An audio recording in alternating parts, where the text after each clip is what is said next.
Group 1 లో జరిగిన అక్రమాలపై సమగ్ర విచారణ జరిపించి దోషులను కఠినంగా శిక్షించడంతో పాటు అభ్యర్థులకు న్యాయం చేయాలని తెలంగాణ బీసీ సంక్షేమ సంఘం అధ్యక్షుడు మేకపోతుల నరేందర్ గౌడ్ ప్రభుత్వాన్ని డిమాండ్ చేశారు. సోమాజిగూడ ప్రెస్ క్లబ్ లో ఏర్పాటు చేసిన సమావేశంలో ఆయన మాట్లాడుతూ గ్రూప్ 1 నిర్వహణలో జరిగిన తప్పిదాల వల్ల బడుగు బలహీన వర్గాలకు చెందిన అభ్యర్థులకు తీవ్ర అన్యాయం జరిగిందని ఆవేదన వ్యక్తం చేశారు. ఈ అక్రమాల వెనుక ముఖ్యమంత్రి సోదరుల హస్తం ఉందన్న అనుమానాలు ఉన్నాయని ఆరోపించారు. నగరంలో విష్ణు కోచింగ్ సెంటర్ నిర్వహిస్తున్న వరంగల్ జిల్లాకు చెందిన విష్ణువర్ధన్ రెడ్డి ఈ మొత్తం అక్రమాలకు పాల్పడినట్లు అనుమానాలు ఉన్నాయని, అతన్ని అదుపులోకి తీసుకొని విచారణ జరిపించాలని ఈ సందర్భంగా వారు డిమాండ్ చేశారు.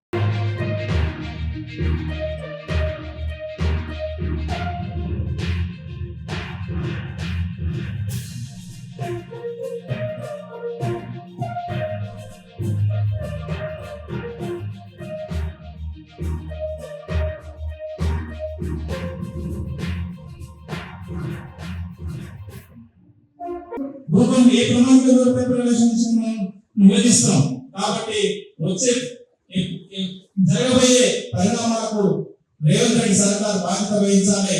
ఏదైతే అశోక్ నగర్ సెంటర్ లో జరిగిన అవకతవకల మీద కొన్ని ఇన్స్టిట్యూషన్స్ లో కొంతమంది అభ్యర్థులకు విచారణ జరగాలి.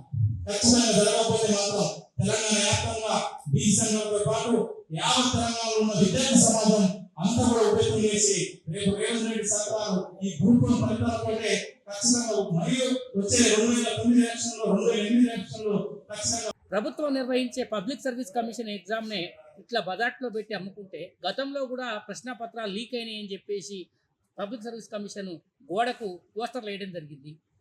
అటువంటి తరుణంలో రేవంత్ రెడ్డి గారు దాన్ని ప్రక్షాళన చేస్తామని చెప్పేసి యూపీఎస్సీకి పోయి వచ్చి తర్వాత మహేందర్ రెడ్డి గారిని పెడితే ఆయన మీద ఆరోపణలు వచ్చినాయి. ఇప్పుడు బుర్రా వెంకటేశం గారు పెడితే కూడా ఆ పబ్లిక్ సర్వీస్ కమిషన్కు గ్రహణం పట్టినట్టుగా మళ్ళీ ఆరోపణలు వస్తున్నాయి.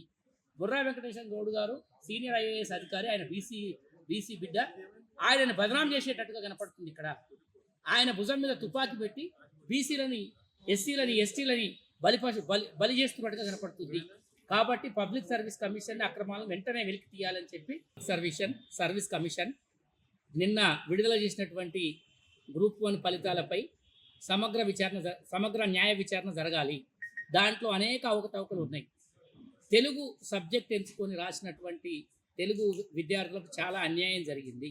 అదేవిధంగా ఈ గ్రూప్ 1 పేరుతోటి అతిపెద్ద మాఫియా అశోక్ నగర్ నుంచి సీఎంఓ వరకు నడిచింది. ఒక్కొక్క పోస్టుకు 9 నుంచి 10 కోట్ల వరకు వసూలు చేసినట్టుగా వాళ్ళ మీద ఆరోపణలు ఉన్నాయి. ముఖ్యమంత్రి గారు దీని మీద వెంటనే స్పందించి విచారణ జరిపించాలని తెలంగాణ బీసీ సంక్షేమ సంఘంగా మేము డిమాండ్ చేస్తూ ఉన్నాం.